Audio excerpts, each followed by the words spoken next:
আজকে মিলাই দিলাম, অনেক ভাল লাগতাছে। কি কর জাবেদ, আজকে বইলা বুঝাইতে পারুম না কি আনন্দটা যে লাগতাছে আমার।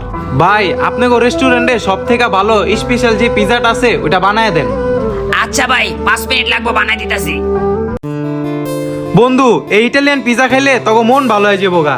মন তো বন্ধু আগেই ভালো হয়ে গেছে গা, সেই 3 বছর পর বন্ধুর লগে কথা কইলাম। হ্যাঁ বন্ধু, তুই ঠিকই বলছো, 3 বছর পর তোর সাথে কথা বলতে আসি। তুই বলতে কি বন্ধু, আজকে আমার মনটা না অনেক ফুরফুরে লাগতেছে। এলন ভাই আপনাদের ইটালিয়ান পিৎজা। তাহলে বন্ধু আর দেরি কিসের, জাগোই মন খারাপ থাকবো চলে আসেন ইটালিয়ান পিৎজাতে।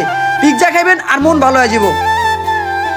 এইরকম ছোটবেলার বন্ধু কার কার জীবন থেকে হারিয়ে গেছে কমেন্ট করে জানান, আর কার কার জীবনে ছোটবেলার বন্ধু ফিরে আসছে কমেন্ট করে জানান।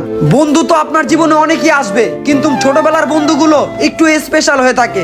ভিডিওটি কেমন লাগলো কমেন্ট করে জানাবেন, কারণ আপনাদের এক একটি কমেন্ট আমাদেরকে নতুন নতুন ভিডিও বানানোর প্রতি ইন্সপায়ার করে।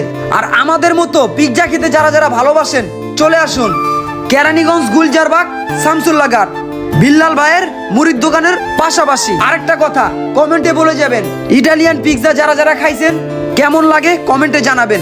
আমাদের কাছে তো